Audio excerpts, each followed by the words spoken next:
Hello everyone, स्वागत है आप सब लोगों का पीसीएसवाई तरुण में। जैसे कि आप सभी को पता है कि हम यूपी आरओ को एग्जाम में रखते हुए टेस्ट सीरीज को लगा रहे हैं और मल्टीपल्स कोचिंगों की टेस्ट सीरीज हमारी लग रही है। नई टेस्ट सीरीज ध्येय आईएएस की आ चुकी है और आज से हम ध्येय आईएएस की टेस्ट सीरीज की शुरुआत कर रहे हैं। देख सकते हो लिखा है इनका फिफ्थ इनका फेज चल रहा है टेस्ट सीरीज का और T1 टेस्ट नंबर पहला आज का हमारा ध्येय का लगने वाला है। तो चैनल पे नए हो सब्सक्राइब लाइक शेयर करके बेल आइकन प्रेस कर लेना है जिससे कि नई वीडियो आए नोटिफिकेशन मिलता रहे। इस टेस्ट सीरीज में आपको कौन कौन से सब्जेक्ट होंगे, तो सबसे पहले तो जीएस कवर की जाएगा, साथ में जीएस के साथ करंट अफेयर्स भी यहाँ पर कवर होगा। जो करंट अफेयर्स होगा जुलाई अगस्त 2024 का यहाँ पर कवर होगा। इसके बाद हमारा हिंदी का जो पोर्शन होता है, हिंदी के जो क्वेश्चन होंगे उसको भी हम यहाँ पर कवर करेंगे। तो सीधी सी बात यह है कि नई टेस्ट सीरीज में जीएस हिंदी दोनों ही सब्जेक्ट यहाँ पर कवर होने वाले हैं, जो कि बहुत ही ज्यादा महत्वपूर्ण है। चलिए शुरुआत करेंगे आज के हम पहले क्वेश्चन से, लेकिन आप लोग ध्यान रखना है इसकी ध्येय की आईएएस टेस्ट सीरीज जो है पहली लग रही है। इससे पहले हमारी अभी वर्तमान में लग भी रही है संस्कृति आईएएस की टेस्ट सीरीज लग रही है चैनल पर। संस्कृति आईएएस के अलावा बात करें तो हमारी मेक आईएएस की टेस्ट सीरीज हम यहाँ पर लगा रहे हैं। मेक आईएएस के बाद अगर हम बात करें यहाँ पर जीएस वर्ल्ड की भी टेस्ट सीरीज हमारी लग रही है और जीएस वर्ल्ड की बात करें तो यूपीएससी 1 नाम से भी टेस्ट सीरीज हमारी लग रही है और आज से ध्येय की भी स्टार्ट हो चुकी है। तो लगभग 5 से 6 कोचों की हम टेस्ट सीरीज लगा रहे हैं, इस चैनल पर आप जाके देख सकते हो। आज का हमारा पहला क्वेश्चन है धार्मिक शिक्षक और उनके संबंध स्थान के बारे में। कौन सा धार्मिक शिक्षक किस स्थान से संबंधित था। जैसे अगर हम बात करें रामानुजाचार्य की, तो रामानुजाचार्य आपके जो है वो तमिलनाडु से संबंधित थे। ज्ञानदेव की बात करें तो महाराष्ट्र से संबंधित थे। लाल साहेबाज कलंदर की बात की जाए तो सिंध से संबंधित थे और बसवन्ना की बात करें तो ये कर्नाटक राज्य से संबंधित थे। आपका जो ऑप्शन रहेगा डी वाला रहेगा, ए का चौथा, बी का पहला, सी का दूसरा और डी का और तीसरा ऑप्शन यहाँ पर हमारा सही है। नेक्स्ट क्वेश्चन की बात करेंगे 1857 के विद्रोह को किसने अंग्रेजों के विरुद्ध हिंदू मुसलमानों के षड्यंत्र की उपमा दी थी। तो 1857 का जो विद्रोह हुआ था, लेकिन एक व्यक्ति ऐसे हैं जिनके द्वारा अंग्रेजों के विरुद्ध में हिंदू और मुसलमानों के षड्यंत्र की उपमा इन्होंने दी थी। तो वो ऑप्शन आपका जेम्स आउट्रम और डब्ल्यू टेलर के द्वारा कहा गया था, ध्यान रखिएगा। व्यक्तिगत सत्याग्रह का प्रारंभ कहां से हुआ। व्यक्तिगत सत्याग्रह एक ऐसा सत्याग्रह कहा जाता है जो गांधी जी के द्वारा बहुत ज्यादा आश्चर्यजनक या कह सकते हो कि बहुत ज्यादा प्रभावशाली आंदोलन नहीं था। हालांकि उसकी एक महत्वता अलग थी और अन्य आंदोलन की महत्वता अलग रही है। लेकिन अगर हम ऑप्शन में बात करें व्यक्तिगत सत्याग्रह का जो प्रारंभ है कहां से किया गया था, तो आप कहोगे पवनार आश्रम से जो है प्रारंभ किया गया था। कहां से? पवनार आश्रम से। कब किया गया था? तो 17 अक्टूबर 1940 को व्यक्तिगत सत्याग्रह को पवनार आश्रम, अगर हम बात करें किस राज्य में पवनार आश्रम है, महाराष्ट्र राज्य में है और यहीं से इस आश्रम की जो है शुरुआत की गई थी। पहले सत्याग्रह के रूप में पूछा जाए कौन थे, तो पहले सत्याग्रह रूप में आप कहोगे आचार्य विनोबा भावे थे। कौन थे? आचार्य विनोबा भावे आपके पहले सत्याग्रह के रूप में जाने जाते हैं। नेक्स्ट क्वेश्चन की तरफ हम बढ़ेंगे। निम्नलिखित में से किस जनजातीय आंदोलन के दौरान आंदोलनकारियों ने राम की सेना का गठन किया था। बढ़िया क्वेश्चन है। तो कोया विद्रोह हुआ था। कोया विद्रोह के दौरान ही राम संडू का गठन किया गया था, जिसे राम की सेना भी कहा जाता है। और यह जो कोया विद्रोह है अंग्रेजों के विरुद्ध चलने वाला दीर्घ अवधि मतलब कि लॉन्ग टाइम का एक विद्रोह के रूप में इसको जाना जाता है। गौरक्षा आंदोलन निम्नलिखित में से किस आंदोलन से संबंधित था। तो गौरक्षा जो आंदोलन है वह किस आंदोलन से संबंधित था, तो आप कहोगे आर्य समाज आंदोलन से संबंधित था। आर्य समाज आंदोलन की अगर हम बात करें दयानंद सरस्वती के द्वारा चलाया गया था। दयानंद सरस्वती जी के द्वारा यहाँ पर इस आंदोलन को चलाया गया था। कब चलाया गया था? तो 1815 ईस्वी में आर्य समाज की स्थापना की गई थी, जिसमें गौरक्षा को भी शामिल यहाँ पर किया गया था। नेक्स्ट क्वेश्चन की बात करेंगे बाल गंगाधर तिलक ने होम रूल लीग की स्थापना कहां पर की थी। इस क्वेश्चन के आंसर की बात करने से पहले एक आप लोगों के लिए छोटा सा अपडेट है। बहुत सारे लोगों को अपडेट पता भी है, लेकिन उस अपडेट की बात कर लेते हैं। हमारा ऐप आ चुका है जिसका नाम है नट लर्निंग ऐप। इस ऐप के बारे में कुछ खासियत है। यूपी आरओ और यूपी पीसीएस को एग्जाम में रखते हुए हमने यहाँ पर क्विक रिवीजन नोट्स को बनाया है। इस नोट्स में हमने यहाँ पर 23 पीडीएफ को अवेलेबिलिटी दी है। 23 पीडीएफ में हमने यहाँ पर यूपी जीके भी कवर किया है, जो कि 4 पीडीएफ में, मतलब कि 4 पीडीएफ का हिस्ट्री, ज्योग्राफी, पॉलिटी, इकोनॉमी चारों पीडीएफ में अलग अलग है, तो आप रिवीजन अच्छे से कर पाओगे। बाकी पीडीएफ में क्या रहेगा, तो बाकी पीडीएफ में history, polity, geography, economy, science, technology, biology, physics, chemistry, सारे सब्जेक्ट यहाँ पर पीडीएफ फॉर्म में आप लोगों को मिल जाएंगे, जो कि आपको रिवीजन करने में बहुत ही ज्यादा महत्वपूर्ण है। तो आपको ये सब चीजें ऐप पर मिल जाएंगी। यूपी आरआरओ की तैयारी कर रहे हो, हिंदी और इंग्लिश बाइलिंगुअल में 184 टेस्ट के साथ टेस्ट सीरीज ज्वाइन कर सकते हो। इस टेस्ट सीरीज को आप लोग वेरी वेरी इंपॉर्टेंट क्या चीज है, इसमें आप एग्जाम जब लगाते हो, क्वेश्चन लगा लेते हो, तो एक्सप्लेनेशन मिलता है इस सॉल्यूशन के साथ में। और सबसे इंपॉर्टेंट बात ये है, एक्सप्लेनेशन तो सभी देते हैं, लेकिन हमने यहाँ पर की पॉइंट भी दे रखे हैं। की पॉइंट मतलब क्या है कि बहुत ही खास चीजें होंगी उस क्वेश्चन की, जो की पॉइंट के माध्यम से टेस्ट सीरीज में आपको मिल जाएंगे। तो बाइलिंगुअल है, आप ज्वाइन इसको कर सकते हो। 1 जून से हमारा एक बैच स्टार्ट हो रहा है, जो कि करंट अफेयर्स के लिए है। इसमें यूपी आरओ और यूपी पीसीएस दोनों को ध्यान में रखते हुए वैलिडिटी सेम रहेगी जब तक एग्जाम हो नहीं जाएगा।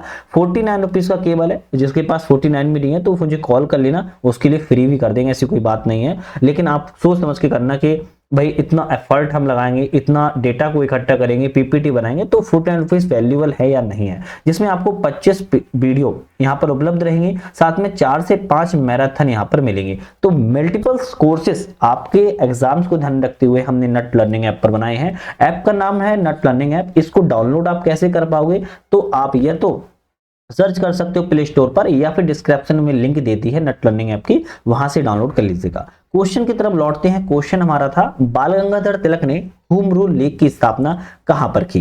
तो बाल गंगाधर तिलक के द्वारा जो होम रूल लीग की स्थापना है, पूछ रहा है कहां पर की गई थी, तो हम कहेंगे जो स्थापना है, अच्छा ये क्वेश्चन ऊपर वाला भी लगाना था, चलो कोई बात नहीं, पहले बाल गंगाधर तिलक के बारे में देख लेते हैं। स्थापना जो है बेलगाम में की गई थी। कहां पर, बेलगाम में की गई थी। होम रूल लीग की स्थापना बाल गंगाधर तिलक ने बेलगाम में कब की थी, तो कहेंगे हम 28 अप्रैल। कब की थी, 28 अप्रैल 1916 को की थी। ध्यान रखिएगा, बेलगाम कहां पर है, महाराष्ट्र में है। ठीक है, चलिए बाकी क्वेश्चन नेक्स्ट हम बात करते हैं। संस्था और संगठन है और संस्थापक है। कौन सी संस्था के संस्थापक के द्वारा इसका गठन जो है किया गया था। जैसे भारतीय सुधार संघ की अगर हम बात करें, तो केशव चंद्र सेन के द्वारा इसको संस्थापक थे, फाउंडर थे। देव समाज की बात करें तो शिव नारायण अग्निहोत्री थे। भारतीय महिला संघ की बात करें तो एनी बेसेंट थी। अगर हम भारतीय स्त्री महामंडल की बात करें तो सरलाबाई देवी चौधरानी थी। तो आपका ऑप्शन यहां पर कौन सा रहेगा, डी वाला रहेगा। ए का दूसरा, बी का पहला, सी का चौथा और डी का तीसरा ऑप्शन यहां पर सही हो जाएगा। नेक्स्ट आता है, निम्नलिखित में से कौन सा एक युग्म सही सम्मिलित नहीं है। मतलब कि गलत इनमें से चारों में कौन सा है। पत्र पत्रकारिता हैं और उनके संस्थापक हैं। चलिए हम देख लेते हैं कौन से पत्र पत्रकारिता संबंधित नहीं है। जैसे अगर हम बात करें 10 रोजा जो पत्रिका थी, इसके जो संस्थापक थे आपके गुलाम हुसैन नहीं थे, तो फिर कौन थे। इसके संस्थापक की बात करें तो अब्दुल गफ्फार खान थे। कौन थे, लिख देता हूं, अब्दुल गफ्फार खान थे। तो आपका ए ऑप्शन जो है वो गलत था, ध्यान रखिएगा। स्वराज्य की बात की है तो टी प्रकाशम संबंधित हैं। न्यू इंडिया की बात की तो एनी बेसेंट संबंधित हैं। यंग इंडिया की बात की तो महात्मा गांधी जी संबंधित रहे हैं। नेक्स्ट आता है आयोग और गवर्नर जनरल। कौन सा आयोग किस गवर्नर जनरल से। जैसे रैली आयोग की बात करें तो लॉर्ड कर्जन संबंधित है।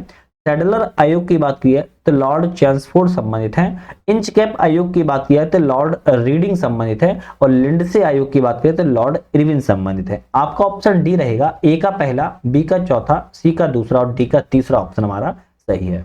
नेक्स्ट क्वेश्चन की बात करेंगे, 11 सिरों वाला बोधिसत्व जो है कहां स्थापित है। 11 सिरों वाला बोधिसत्व की बात कर रहा है, कहां पर स्थापित है। तो हम कहेंगे जो है कहां पर रहेगा, तो हम कहेंगे ये आपका कन्हेरी की गुफा में रहेगा। कहां पर, कन्हेरी की गुफा में 11 सिरों वाला बोधिसत्व स्थित है। अगर हम बात करें कन्हेरी की गुफा, कन्हेरी की गुफा जो है भारत के सबसे बड़े बौद्ध स्थलों में से एक मानी जाती है। और इसका समय कब था, तो ईसा पूर्व 1ली शताब्दी में इसका समय जो है माना जाता है। कब माना जाता है, 1ली शताब्दी में इसका जो समय है माना जाता है। एकमात्र महिला अलवार संत जो अंडाल है, किसकी पुत्री थी। अब देखो आप लोगों ने अभी तक ये पढ़ा होगा कि एकमात्र अलवार संत कौन थी, महिला के रूप में अंडाल थी। लेकिन पूछ लिया किसकी पुत्री थी, इनके पिता का नाम क्या था, तो आप कहोगे इनके पिता का नाम संत पेरिय था। क्या था, संत पेरिय की पुत्री थी, ध्यान रखिएगा। नेक्स्ट क्वेश्चन आता है पुस्तक और लेखक है, कौन सी पुस्तक किस लेखक से संबंधित है। जैसे द ग्रेट रिबेलियन की बात की जाए तो अशोक मेहता से संबंधित है। रिबेलियन 1857 की बात की है, पीसी जोशी संबंधित है। अवध इन रिवोल्ट की बात की जाए तो दिग्गासु मुखर्जी संबंधित हैं। और इंडियन म्यूटिनी ऑफ 1857 की बात की जाए तो जीबी मालसेन संबंधित हैं। आपका ऑप्शन यहाँ पर ए रहेगा, ए का दूसरा, बी का चौथा, सी का तीसरा, डी का पहला ऑप्शन हमारा सही है। नेक्स्ट बात करेंगे निम्नलिखित में से कौन सा एक युग्म ऐसा है जो सम्मिलित नहीं है। एक तरफ बांध है और एक तरफ नदी है ना। तो हम देखते हैं कौन सा बांध किस नदी पर नहीं है। पंचेत पहाड़ी की बात करें दामोदर नदी पर है, बिल्कुल ठीक है। तिलैया बांध की बात करें बराकर नदी पर है, ये भी सही है। मैथॉन बांध की बात करें तो कोनार नदी नहीं, ये कोनार नदी पर नहीं है। तो मैथॉन बांध की बात की जाए तो मैथॉन बांध भी आपकी बराकर नदी पर ही स्थित है, तो सी ऑप्शन आपका था गलत। कालागढ़ बांध की बात की जाए तो कालागढ़ बांध भी आपका रामगंगा नदी पर है, तो हम कहेंगे ऑप्शन आपका हमारा सी वाला गलत था, जो कि मैंने आपको क्लियर कर दिया है।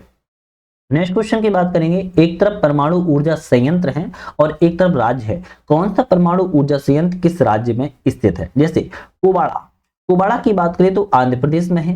बागड़ा चुटका की बात की जाए तो मध्य प्रदेश राज्य में है। जैतापुर की बात की जाए तो महाराष्ट्र राज्य में है। और माही वांशवाड़ा की बात की जाए तो राजस्थान राज्य में है। आपका ऑप्शन ए रहेगा, ए का दूसरा, बी का चौथा, सी का पहला और डी का तीसरा ऑप्शन हमारा करेक्ट हो जाएगा। नेक्स्ट क्वेश्चन की तरफ बढ़ते हैं, निम्नलिखित झीलों में से कौन उत्तराखंड राज्य में अवस्थित नहीं है। चारों में एक ऐसी झील है जो उत्तराखंड में नहीं है, देखते हैं कौन सी नहीं है। सातताल झील उत्तराखंड में है, भीमताल झील भी उत्तराखंड में है। चंद्रताल, भाई चंद्रताल झील कहां पर है, चंद्रताल झील हिमाचल प्रदेश में, ध्यान रखिएगा। और नौकुचिया झील भी आपकी उत्तराखंड में है, तो सी ऑप्शन आपका आता है कि चंद्रताल जो झील है वो आपकी हिमाचल प्रदेश में है, आपको याद रखना है। निम्नलिखित में से उर्वरक संयंत्रों में कौन उत्तर प्रदेश में स्थित नहीं है। एक ऐसा संयंत्र उर्वरक है जो उत्तर प्रदेश में नहीं है, कौन सा नहीं है। अगर हम बात करें जगदीशपुर उत्तर प्रदेश में है, बबराला भी उत्तर प्रदेश में है और आंवला भी उत्तर प्रदेश में है। विजयपुर की बात की जाए, विजयपुर आपका मध्य प्रदेश राज्य में है, तो सी ऑप्शन आपका गलत था, जो कि उत्तर प्रदेश में नहीं है। नेक्स्ट आता है, एक तरफ जनजाति है और एक तरफ राज्य है, कौन सी जनजाति यहाँ पर सम्मिलित है, बात करते हैं। जैसे हम बात करें, अगर हम राजी कहां पर है तो हम कहेंगे राजी जो है उत्तराखंड में है, ये तो बिल्कुल ठीक है। बिरहोर कहां पर है, हम कहेंगे झारखंड में है, ये भी सही है। मुरिया कहां पर है, छत्तीसगढ़ में, ये भी ठीक है। तो हमारे 1 2 3 सही है। टोडा की बात किया तो केरल में नहीं है, टोडा कहां पर है, टोडा हम कहेंगे तमिलनाडु में है। तो ऑप्शन में क्या पूछा था, कौन सा यहाँ पर सही सम्मिलित है, तो 1 2 3 सही सम्मिलित है, तो हमारा रहेगा बी वाला, 1 2 3 यहाँ पर सही सम्मिलित है। जबकि टोडा चौथी जो जनजाति है वो आपकी केरल में नहीं बल्कि तमिलनाडु में पाई जाती है। नेक्स्ट क्वेश्चन की तरफ बढ़ेंगे, एक तरफ घाटी है और एक तरफ अवस्थिति है, कौन सी घाटी किस अवस्थिति में। जैसे बात कर रहा है जीरो घाटी की बात करें तो अरुणाचल प्रदेश में मिलती है। कैसकाल घाटी की बात की जाए तो कैसकाल घाटी छत्तीसगढ़ में मिलती है। कम्बम घाटी की बात करें तमिलनाडु में मिलती है। और अराकू घाटी की बात करें तो आंध्र प्रदेश में मिलती है। आपका ऑप्शन ए रहेगा, ए का चौथा, बी का तीसरा, सी का दूसरा, डी का पहला ऑप्शन हमारा करेक्ट हो जाएगा। नेक्स्ट आता है, निम्नलिखित में से कौन हिमनद द्वारा निर्मित भू आकृति नहीं है। हिमनद के द्वारा भू आकृति नहीं है, तो कौन सी भू आकृति हिमनद के द्वारा नहीं है, तो हम कहेंगे जो बरगस रुंड होता है वो हिमनद के द्वारा भू आकृति बनती है। कोल भी बनती है और नूनाटक भी बनती है, लेकिन स्पिट जो होती है वो आपकी हिमनद के द्वारा भू आकृति नहीं बनती है, बल्कि यह सागरीय जल के द्वारा आकृति बनती है। किसकी, सागरीय जल के द्वारा जो है आकृति बनती है। तो डी ऑप्शन आपका जो था वो आपका ऑप्शन यहाँ पर गलत था। निम्नलिखित में से कौन सा एक युग्म यहाँ पर सम्मिलित नहीं है, कौन सा नहीं है। जैसे बात करें, एक तरफ स्थानीय पवन है और इस तरफ क्षेत्र है, कौन सी स्थानीय पवन किस क्षेत्र से संबंधित है। जैसे ब्रिक फील्डर आपकी कहाँ चलती है, तो हम कहेंगे जो ब्रिक फील्डर है वो आपकी अर्जेंटीना में नहीं बल्कि दक्षिणी ऑस्ट्रेलिया में चलती है। कहां पर, दक्षिणी ऑस्ट्रेलिया में चलती है। तो ऑप्शन आपका पहला वाला ही गलत था। हबूब आपकी सूडान में चलती है, ब्लैक रोलर आपकी उत्तरी अमेरिका में चलती है, लेवेंडर आपकी दक्षिणी स्पेन में चलती है। नेक्स्ट बात करते हैं, निम्नलिखित में से ऐसा कौन सा ज्वालामुखी है जो एंडीज पर्वत में स्थित है। तो एंडीज पर्वत में कौन कौन से ज्वालामुखी है ना, तो हम बात करें ओजस डेल सलाडो, ये आपकी एंडीज पर्वत में है, कोटोपैक्सी भी एंडीज पर्वत में है, लास्कर भी एंडीज पर्वत में और संगे भी एंडीज पर्वत में। अब आप कहोगे सर दो नाम तो मैंने आज पहली बार सुने, बिल्कुल सुने होंगे, अब आप नेट पे सर्च कर लेना, हमने गलत बताया सही बताया समझ में आ जाएगा। लास्कर और संगे भी आपकी एंडीज पर्वत में ही मिलता है, हमारा डी ऑप्शन यहाँ पर बिल्कुल करेक्ट हो जाएगा। नेक्स्ट क्वेश्चन की बात करेंगे, निम्नलिखित में से कौन सा एक यहाँ पर सुमलित है। अब नदी और मुहाना है, लेकिन पूछा है केवल एक सही है, कौन सा सही है। जैसे जैबेंजी की बात करें, जैबेंजी नदी है जो है गिनी की खाड़ी मुहाना नहीं बनाती है, मोजाम्बिक चैनल में मुहाना बनाती है। किसमें? मोजाम्बिक चैनल में मुहाना बनाती है। पोटोमैक की बात की है, पोटोमैक नदी जो है आपकी चेसापीक की खाड़ी में मुहाना बनाती है, बी ऑप्शन सही है। पो नदी जो है वो आपकी काला सागर में नहीं बल्कि एड्रियाटिक सागर में, कौन सी? एड्रियाटिक सागर जो होता है, एड्रियाटिक सागर में मुहाना बनाती है। और जायरी नदी की बात करें तो यह मोजाम्बिक चैनल में नहीं बल्कि अटलांटिक सागर में मुहाना बनाती है, अटलांटिक महासागर में मुहाना बनाती है। तो आपका ऑप्शन केवल बी सही था पोटोमैक का, बाकी आपके ऑप्शन जो थे वो गलत थे। नेक्स्ट बात करते हैं, एक तरफ पर्वत है और एक तरफ अवस्थित है, कौन सा पर्वत कहां पर है। जैसे मैकेंजी की बात करें, मैकेंजी आपका कनाडा में पड़ता है। एल्ब्रुच की बात करें तो आपका ईरान में देखने को मिलता है। मैकिनले की बात करें तो यूएसए में देखने को मिलता है और एल्ब्रुच की बात करें तो रूस में देखने को मिलता है। आपका ऑप्शन सी रहेगा, ए का तीसरा, बी का चौथा, सी का पहला और डी का दूसरा ऑप्शन हमारा करेक्ट हो जाएगा। देखो नेक्स्ट क्वेश्चन की बात करेंगे, निम्नलिखित में से कौन सा युग्म यहाँ पर सुमिलित नहीं है। पेट्रोलियम क्षेत्र है और देश है, कौन सा पेट्रोलियम जो क्षेत्र किस देश में स्थित नहीं है। तीन सही होंगे एक गलत होंगे। जैसे बात करें बर्गन की तो कुवैत में है, एबरडीन की स्कॉटलैंड में है, मोसुल की इराक में है। तो हमारी तीन तो सही हैं, लेकिन अगर हम गचसारन की बात करें, गचसारन जो है आपका सऊदी अरब में नहीं है बल्कि कहां पर है? ईरान में है। तो हम कहेंगे डी वाला ऑप्शन जो है वो गलत था। नेक्स्ट क्वेश्चन की बात करेंगे, कैनेडियन शील्ड, कैनेडियन जो शील्ड है कौन से पठार जाना जाता है। कैनेडियन शील्ड के नाम से कौन सा पठार जाना जाता है? बढ़िया क्वेश्चन है, हम कहेंगे लॉरेंसियन पठार जाना जाता है। ये गलत लिख गया है, लॉरेंटियन नहीं है बल्कि लॉरेंसियन है। क्या है? लॉरेंसियन पठार को ही कैनेडियन शील्ड के नाम से हम जानते हैं। देखो भाई आप लोगों ने अभी तक चैनल को सब्सक्राइब लाइक शेयर नहीं किया तो कर लीजिएगा, अच्छा लगता है जब आप लोग सब्सक्राइब लाइक शेयर करते हो, मोटिवेशन मिलता है। तो कहीं ना कहीं छोटा सा इतना सा मोटिवेशन तो आप दे ही सकते हो, एक छोटा बड़ा भाई समझ के कि आप लोग सब्सक्राइब चैनल को कर लीजिएगा। बाकी एक प्यारा सा कमेंट भी कर देना, थोड़ा और भी अच्छा लग जाएगा कि कमेंट करोगे, है ना। क्वेश्चन की बात करेंगे, 42वें संविधान संशोधन अधिनियम 1976 के द्वारा निर्देशक तत्वों की मूल सूची में निम्नलिखित में से कौन सी अनुच्छेद शामिल किए गए हैं। तो 42वें संविधान संशोधन 1976 में हुआ था। पूछ रहा है कि डीपीएसपी निर्देशक तत्व जो थे उस मूल सूची में कौन कौन से जो अनुच्छेद हैं वो डाले गए थे। तो हमारा ऑप्शन जो रहेगा वो रहेगा, एक तो अनुच्छेद आपका 39 ए और आपका 43 बी। तो हम कहेंगे दूसरा और तीसरा 42वें संविधान संशोधन के तहत जो है जोड़े गए थे। ठीक है, नेक्स्ट क्वेश्चन की तरफ बढ़ेंगे। गैर संसद सदस्य मात्र 6 माह के लिए प्रधानमंत्री, मुख्यमंत्री, मंत्री नियुक्त किए हो सकते हैं। यह किस बाद में अभी निर्धारित किया गया था। अभी देखो क्वेश्चन यह है कि प्रधानमंत्री, मुख्यमंत्री और मंत्री जो होते हैं वो गैर संसद सदस्य, ना तो लोकसभा के होंगे, ना राज्यसभा के होंगे, ना विधानसभा के होंगे, ना विधान परिषद के होंगे, लेकिन वह मंत्री बन सकते हैं केवल 6 माह के लिए। लेकिन किस बाद में इस बात को निर्धारित किया गया था, तो हम कहेंगे एसपी आनंद बनाम एचडी देवगौड़ा बाद में इसको निर्धारित किया गया था। ठीक है, चलिए नेक्स्ट क्वेश्चन की बात करेंगे। संसदीय प्रक्रिया में शून्यकाल क्या है? शून्यकाल, जो आपका शून्यकाल होता है उस क्वेश्चन हावर का प्रारंभ किस वर्ष किया गया था। तो हमारा ऑप्शन रहेगा 1962। 1962 बहुत इंपोर्टेंट समय है। क्यों इंपोर्टेंट है कमेंट करके बताओ, इस वर्ष क्यों इंपोर्टेंट था जो आपका हावर काल, शून्य काल के रूप में इसको प्रारंभ किया गया था।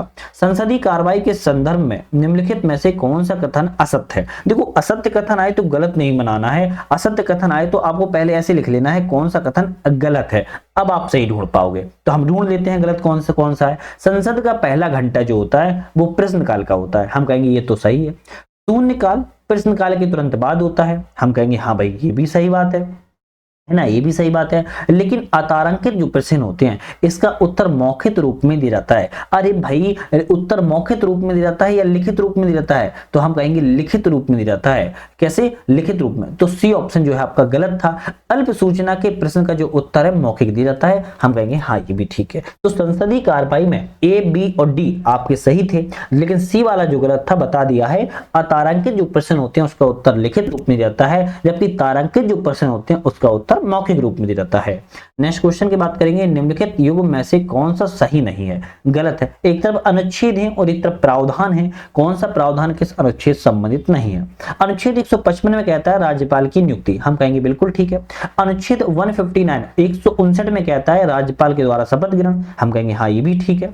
अनुच्छेद 161 कहता है राज्यपाल की क्षमादान की शक्ति। हम कहेंगे हाँ, ये भी सही है। अनुच्छेद 201 कहता है राज्यपाल को अध्यादेश जारी करने की शक्ति। अरे भाई, अध्यादेश जारी जो होता है राज्यपाल 213 के तहत करता है। कितने? 213 के तहत करता है। तो भाई आपका ऑप्शन क्या हो जाएगा? डी वाला जो हो जाएगा वो गलत था, ध्यान रखिएगा। ठीक है, नेक्स्ट क्वेश्चन की तरफ बढ़ते हैं। निम्नलिखित में से कथनों पर विचार कीजिए, इनमें से कौन से कथन यहाँ पर सही है? अरे भाई, बड़ा क्वेश्चन है। राज्य लोक सेवा आयोग के अध्यक्ष सदस्य की सेवा शर्तें राज्यपाल तय करता है और संविधान में वर्णित उपबंधों के अधीन वह उन्हें च्युत कर सकता है। तो भाई क्या ये सही है?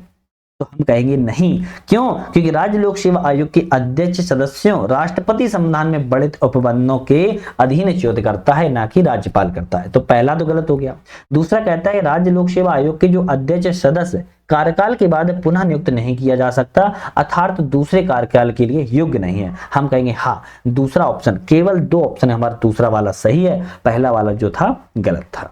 नेक्स्ट क्वेश्चन की बात करेंगे, मानव शरीर की सबसे मजबूत मांसपेशी कौन सी है? देखो ये टेस्ट सीरीज ना मिक्स क्वेश्चन की है, और मिक्स क्वेश्चन का एक फायदा क्या होता है कि हमने मल्टीपल सब्जेक्ट पढ़ रखे हैं और हम एक सारे टेस्ट को लगा रहे हैं, तो ये चलते चलते भी अपने आप इंपोर्टेंट होते हैं। मानव शरीर की सबसे मजबूत मांसपेशी की बात कर रहे हैं, कौन सी होगी? हम कहेंगे जबड़े की होती है। कौन सी होती है? जबड़े की होती है। सबसे मसल्स जो होती है, जॉ मसल सबसे इंपोर्टेंट होती है। मादा शरीर में अंडोत्सर्ग मतलब कि ओवुलेशन के लिए उत्तरदायी हार्मोन्स कौन सा है? मादा शरीर में, मादा शरीर की बात कर रहा है कि जो मादा शरीर होता है उसमें अंडोत्सर्ग या फिर ओवुलेशन के लिए उत्तरदायी हार्मोन्स कौन से होंगे? तो हम कहेंगे कौन से होंगे? फीमेल जो बॉडी होती है उसकी बात कर रहा है, तो उसके लिए आपके ल्यूटिनाइजिंग हार्मोन्स होते हैं। कौन से? ल्यूटिनाइजिंग हार्मोन्स होते हैं ओवुलेशन के लिए। नेक्स्ट आता है विटामिन हैं और कमी से रोग है। कौन सी विटामिन से कौन सी कमी से रोग होता है? जैसे अगर हम बात करें कैल्सीफेरॉल से, कैल्सीफेरॉल से हम कहेंगे ऑस्टियोमेलिया रोग होता है। रेटिनॉल से बात की जाए तो रेटिनॉल से बात करें तो केरोटोमेसिया रोग होता है। ठीक है, राइबोफ्लेविन से बात करें, राइबोफ्लेविन से किलोसिस रोग होता है। किस नहीं है, किलोसिस है। गियासिन से बात करें तो पहले का रोग होता है। हमारा जो ऑप्शन होगा ए रहेगा, ए का तीसरा, बी का दूसरा, सी का चौथा, डी का पहला ऑप्शन हमारा सही है। देखो आप लोगों को मैंने भी बताया ना कि हमने अपने ऐप पर पीडीएफ के माध्यम से शॉर्ट नोट्स दे रखे हैं रिवीजन के लिए, तो ये बायोलॉजी ना बहुत बढ़िया तरीके से हमने वहां पर दे रखी है। अगर आप लोग एक बार देख लोगे तो आप कहोगे कि यार मजा आ गया, एग्जाम में हमने इतना सब बड़ा उतना सब आ चुका है। तो एक बार जरूर देख लीजिएगा ऐप पर जाकर। चलिए क्वेश्चन के बाद यहाँ पर हम करते हैं, क्वेश्चन हमारा क्या कहता है उसको देखते हैं। नीचे उतरते समय यदि लिफ्ट की डोरी टूट जाए तो उसमें खड़े व्यक्ति का भार क्या होगा? आपने देखा होगा लिफ्ट भाई साहब नीचे उतर रही है और यहाँ पर ए नाम के व्यक्ति जो है वो खड़े हैं। अगर वो खड़े हैं और डोरी टूट गई तो उसमें खड़े व्यक्ति का भार क्या हो जाएगा? तो हम कहेंगे व्यक्ति का भार शून्य हो जाएगा। क्या हो जाएगा? व्यक्ति का भार जो होगा शून्य हो जाएगा। क्यों? क्योंकि नीचे उतरते समय यदि लिफ्ट की डोरी टूट जाती है तो मुक्त पिंड की भांति नीचे गिरेगा। ऐसी स्थिति में मनुष्य का जो भार होगा शून्य हो जाएगा, भारहीनता की स्थिति उत्पन्न इसमें हो जाएगी। तो क्या हो जाएगा? शून्य हो जाएगा, 0/शून्य हो जाएगा। निम्नलिखित में से ध्वनि की तीव्रता मापने वाला यंत्र कौन सा है? ध्वनि की तीव्रता को मापने वाला जो यंत्र होता है वो हम कहेंगे ऑडियोमीटर होता है। क्या होता है? ऑडियोमीटर होता है। सी ऑप्शन करेक्ट है। नेक्स्ट बात करेंगे पानी में नमक, क्या है? पानी में नमक मिलाने पर निम्नलिखित में से कौन सा परिवर्तन होगा? पानी में अगर नमक मिला दिया जाता है तो उसका जो क्वथनांक है बढ़ जाएगा और हिमांक जो है वो घट जाएगा। तो हम कहेंगे क्वथनांक तो बढ़ जाता है, हिमांक घट जाता है अगर पानी में हम नमक मिला देते हैं। ध्यान रखना है। कौन अत्यधिक भोजन ग्रहण करने संबंधी विकार है? जो अत्यधिक भोजन ग्रहण करने संबंधी विकार कौन सा होता है? तो हम कहेंगे जो विकार है बुलिमिया नर्वोसा विकार होता है। कौन सा? बुलिमिया नर्वोसा विकार होता है। तो इसको याद रख लेना है थोड़ा। नेक्स्ट क्वेश्चन है वित्तीय स्थिरता और विकास परिषद के संदर्भ में कौन सा कथन गलत है? वित्तीय स्थिरता और विकास की परिषद के संदर्भ में गलत ढूंढना है। यह वित्त मंत्रालय के अंतर्गत एक असंवैधिक सर्वोच्च परिषद है। बिल्कुल ठीक है। रघुराम राजन समिति ने सबसे पहले इसका गठन का प्रस्ताव रखा था। हम कहेंगे ये भी ठीक है। इसकी स्थापना 2010 में एक कार्यकारी आदेश के द्वारा की गई थी। ये भी ठीक है। इसका अध्यक्ष आरबीआई का गवर्नर होता है? नहीं, इसका अध्यक्ष कहाँ का? आरबीआई का नहीं होगा तो कहाँ का होगा? केंद्रीय वित्त मंत्री का अध्यक्ष होता है। केंद्रीय वित्त मंत्री का इसका अध्यक्ष होता है। तो हम कहेंगे डी वाला ऑप्शन जो है वो गलत था। चलिए नेक्स्ट क्वेश्चन की बात करेंगे। एक तरफ आवक स्रोत है और एक तरफ प्रति भारांश है। केंद्रीय उत्पाद शुल्क का भारांश कितना होगा प्रतिशत में? तो हम कहेंगे 5%। निगम कर का पूछेंगे कितना होगा तो हम कहेंगे 17%। आयकर का कितना होगा तो हम कहेंगे 19%। और अगर हम बात करें जीएसटी अन्य कर का तो हम कहेंगे 18%। तो हमारा ऑप्शन ए रहेगा। ए का दूसरा, बी का पहला, सी का चौथा, डी का तीसरा ऑप्शन हमारा करेक्ट है। नेक्स्ट बात करते हैं निम्नलिखित कथनों पर विचार करें। निम्नलिखित में से कौन सा कथन सही है? देखते हैं। विंडफॉल टैक्स किसी विशेष कंपनी या उद्योग को हुए अप्रत्याशित लाभ वृद्धि पर आरोपित जो है उच्च कर की दर होती है। कौन सा टैक्स होती है जिसको हम विंडफॉल टैक्स कहते हैं? बिल्कुल ठीक है। भारत सरकार ने जुलाई 2022 में पेट्रोलियम उत्पादों पर विंडफॉल टैक्स लगाने का प्रस्ताव रखा जिसे प्रत्येक 2 सप्ताह पर संशोधित किया जाता है। तो हम कहेंगे हाँ, दोनों ही कथन सही हैं। तो उपरोक्त में से कौन सा? सी वाला ऑप्शन जो सही रहेगा। नेक्स्ट क्वेश्चन है विश्व वन्यजीव अपराध रिपोर्ट 2024 के संदर्भ पर विचार करें। जंतु पादप उत्पाद हैं और अवैध तस्करी है प्रतिशत में, मतलब कि किस जंतु उत्पाद की अवैध तस्करी प्रतिशत में मापी जा गई है। हाथी दांत की बात की जाए तो 15%, पेंगुलिन सल्क की बात की जाए तो 28%, शीशम की बात की जाए तो 35% और गेंडे के सींग की बात करें तो 29%। हमारा ऑप्शन डी रहेगा। ए का दूसरा, बी का चौथा, सी का पहला, डी का तीसरा ऑप्शन हमारा यहाँ पर करेक्ट हो जाएगा। नेक्स्ट क्वेश्चन की बात करेंगे। यहाँ पर हम नेक्स्ट क्वेश्चन क्या है उसको देख लेते हैं एक बार। नीचे दिए गए, एक मिनट,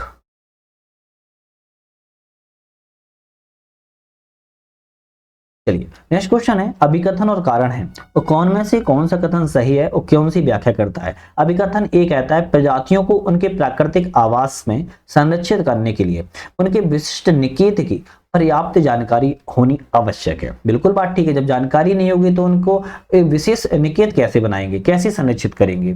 कारण कहता है किसी भी जीव की कार्यात्मक भूमिका अपने निकेत में ही संपन्न होती है। हम कहेंगे हाँ ये भी सही है। और व्याख्या भी आर सही कर रहा है कि, तो ए आर दोनों सही है, व्याख्या भी सही कर रहा है। तो ए ऑप्शन यहाँ पर करेक्ट हो जाएगा। नेक्स्ट आता है कवक के संबंध में कौन सा कथन सही है? कवक के संदर्भ पूछ रहा है कथन कौन सा सही है? तो इसकी कोशिकाज भित्ति जो होती है काइटिन की बनी होती है। कवक की किससे बनी होती है? कोशिका भित्ति काइटिन से बनी होती है। पहला सही है। दूसरा कहता है इनमें क्लोरोफिल पाया जाता है। नहीं, इनमें क्लोरोफिल नहीं पाया जाता है। ध्यान रखिएगा, इनमें क्लोरोफिल नहीं पाया जाता है। कवक एक थैलाफाइट है। तो कवक का जो अध्ययन है, कवक क्या है? थैलाफाइट है। देखो लिख देता हूं, याद कर लेना। कवक एक थैलाफाइट होते हैं और इनका जो अध्ययन है, अध्ययन को माइक्रोलॉजी कहते हैं। क्या कहते हैं? माइक्रोलॉजी कहा जाता है। ध्यान रखिएगा। तो ऑप्शन आपका दूसरा गलत है, केवल पहला सही है। हम कहेंगे ए ऑप्शन करेक्ट हो जाएगा। मैग्नीज उत्पादक क्षेत्र है और उनकी अवस्थिति है। कौन सा मैग्नीज उत्पादक क्षेत्र किस स्थिति में है? जैसे अगर हम बात करें यहाँ पर बोनाई की अगर हम बात करें तो बोनाई आपका उड़ीसा में है। कहां पर है? उड़ीसा में है। अगर हम बात करें जमारपानी की, जमारपानी मध्य प्रदेश में है। संदूर पहाड़ी की बात की जाए तो आप कहोगे संदूर पहाड़ी जो होगा आपका कर्नाटक में होगा। और राधानंदपुरम की बात करें तो आपका आंध्र प्रदेश में। तो आपका ए वाला ऑप्शन जो है वो करेक्ट हो जाएगा।